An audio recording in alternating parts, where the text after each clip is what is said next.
Hey, hallo! In diesem Video zeige ich euch, wie ihr diese super niedlichen kleinen Täschchen nähen könnt. Ich habe das Maß so gewählt, dass auf jeden Fall Kreditkarten, Visitenkarten, ein paar Scheine und Geld hineinpassen. Ihr könnt die Maße natürlich auch nach euren Wünschen verändern. Die Anleitung bleibt die gleiche. Die Täschchen sind auch eine hübsche Geschenkidee. Oder man nimmt es direkt als Geschenkverpackung, zum Beispiel für Geldgeschenke. Und es macht wirklich Riesenspaß, die zu nähen. Man hat so schöne Kombinationsmöglichkeiten. Wie ihr seht, ich habe wirklich schon einige genäht. Es ist ideal, um kleine Stoffreste zu verbrauchen. Von manchen hebt man ja wirklich gerne alles auf, weil sie so hübsch sind. Bei diesem Täschchen seht ihr, dass man den Schnitt auch teilen kann. Da hat man noch mehr Kombinationsmöglichkeiten. Wie das geht, zeige ich euch weiter hinten im Video. Viel Spaß beim Nähen!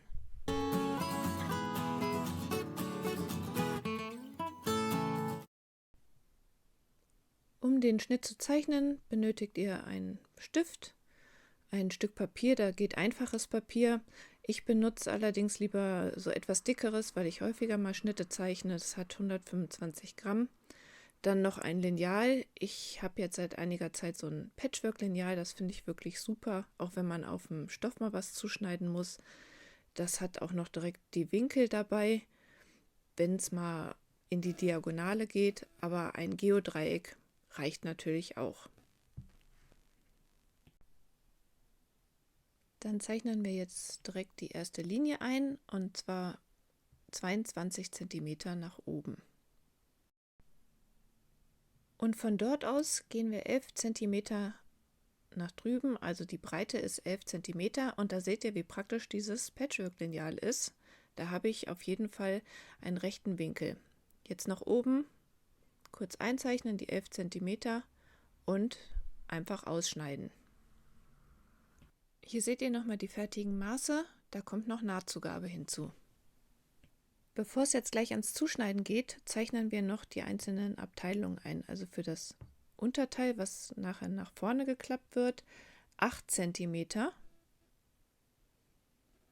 Die nächste Linie, das ist ja dann das Rückenteil, da sind es dann 9 cm. Und für den Deckel bleiben dann noch 5 cm.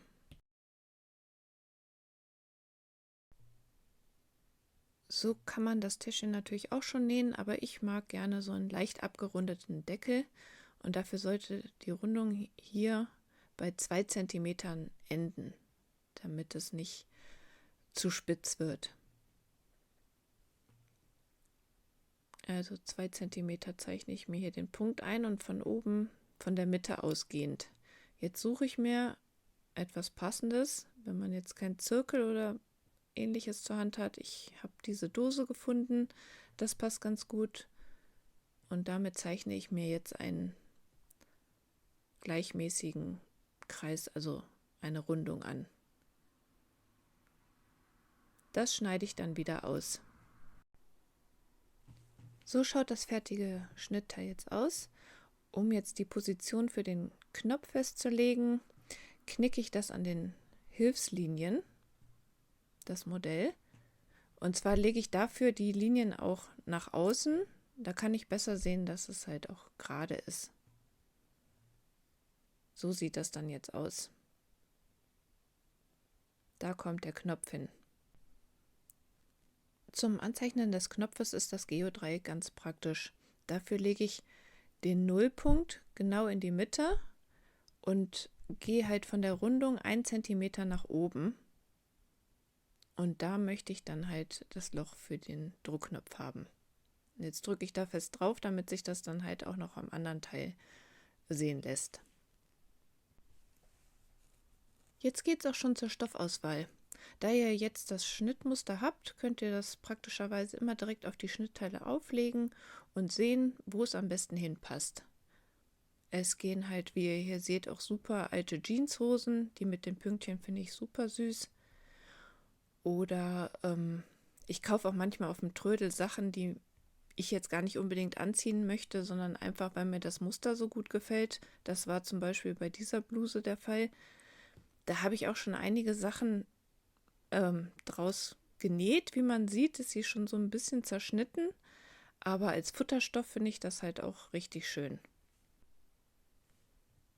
Ich habe jetzt für dieses Video hier dieses Stück Leo-Stoff ausgesucht. Ich weiß nicht, wer vielleicht bei Instagram schon mal bei mir geguckt hat, weiß, dass ich mir daraus eine Jeanshose genäht habe. Und ich finde den Stoff einfach super und ein Portemonnaie davon sieht bestimmt auch richtig schön aus. Als Futter habe ich hier so einen dünneren Baumwollstoff gewählt. Ist schon ganz gut, wenn jetzt nicht beide Stoffe so dick sind, dass man jetzt zweimal Jeans nimmt. Dann können wir auch schon zuschneiden. Ich nehme dafür sehr gerne den Rollschneider. Als erstes das Stück aus dem Oberstoff zuschneiden. Ringsherum 1 cm Nahtzugabe. Das ist bei den geraden Kanten relativ einfach. Hier geht das ganz gut wieder mit dem Lineal. Und bei so Rundungen, hier vielleicht als kleiner Tipp für euch, da benutze ich gerne so Magneten, die genau 1 cm Abstand garantieren. Wen es interessiert, schaut doch mal unten in der Beschreibung, dort mache ich einen Link. Den Außenstoff bebügele ich noch mit etwas Vlies. Wenn der Stoff dicker ist, dann halt dünneres Vlies und wenn man jetzt 2 dünne Stoffe hat, dann auf jeden Fall etwas stärkeres. Auf dem helleren der beiden Stoffe werde ich jetzt die Nahtzugabe einzeichnen, also ringsherum 1 cm. Auf der Nähmaschine ist der Zentimeter zwar gekennzeichnet, doch ich finde es ein bisschen einfacher, einfach auf einer Linie zu nähen. Und dann sind da ja noch die Eckpunkte, dort wo die Nadel im Stoff stecken bleiben soll. Und wenn das eingezeichnet ist, finde ich, erleichtert das die Sache auch. Hier wird die Wendeöffnung abgesteckt und mit ein paar Klammern fixiere ich die beiden Stoffe aufeinander. Jetzt einmal ringsherum nähen. Dabei könnt ihr jetzt an den eingezeichneten Ecken die Nadel im Stoff stecken lassen und den Stoff einfach drehen. Die Ecken abschneiden. So, jetzt das Ganze wenden und dann, hier nehme ich wieder das Hilfsmittel, vielleicht kennt ihr das ja schon aus dem Video Flexitasche nähen, ein Holzstäbchen, um die Nähte schön auszustreichen vor dem Bügeln. Die Nahtzugaben der Wendeöffnung nach innen klappen und das Ganze bügeln. Jetzt geht es ans Absteppen und da gehe ich in Etappen vor. Als erstes schließe ich von rechts die Wendeöffnung, indem ich knappkantig dort entlang steppe. Mit Hilfe des Papiermodells falte ich die Tasche schon mal in ihre Form, damit ich sehen kann, von wo bis wo der Deckel abgesteppt werden muss. Ich steppe das in einzelnen Etappen ab, weil ich es einfach schöner finde, wenn ich anschließend keine doppelten Nähte habe. Also, wenn ich das jetzt umdrehe, dann kann ich genau sehen, von da bis da steppe ich jetzt mit der Nähmaschine lang. Bevor ich jetzt die letzten Nähte mache, befestige ich noch schnell den Druckknopf. Dafür nehme ich mir wieder das Modell und lege den Deckel halt auf den Deckel und mit dem Prickelnagel drücke ich da durch den Deckel, aber auch direkt durch das Portemonnaie, aber nicht durch die Rückseite.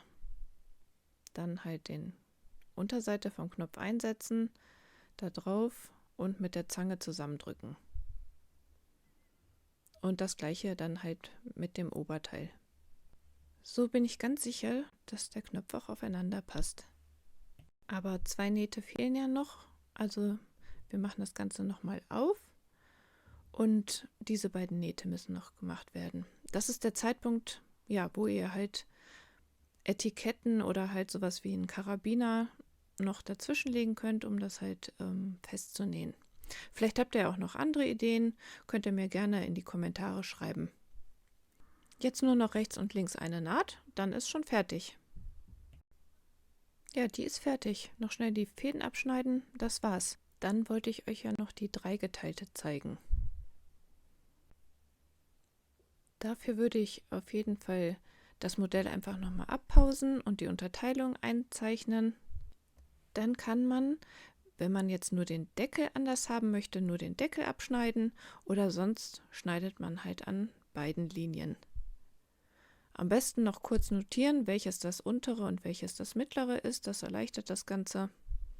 Und so hat man dann zwei Modelle, eins für das Futter und eins für das Außenstoff. Als Tipp, wenn man zum Beispiel einen Stoff hat, wo es ein Oben und ein Unten gibt, mag ich das überhaupt nicht, wenn man das in einem zuschneidet und dann beim Deckel das Muster auf dem Kopf steht. Da würde ich auch immer den Deckel abtrennen und separat annähen. So hat man dann einen schönen Musterverlauf. Bei den einzelnen Teilen wird jetzt einfach nur 1 cm Nahtzugabe dazugegeben beim Zuschneiden. Die Teile werden aneinander genäht und dann geht es genauso wie in der Anleitung. Ich hoffe, die Anleitung hat euch gefallen. Ihr lasst mir einen Daumen hoch da oder am besten abonniert meinen Kanal, um nichts mehr zu verpassen. Bis dann!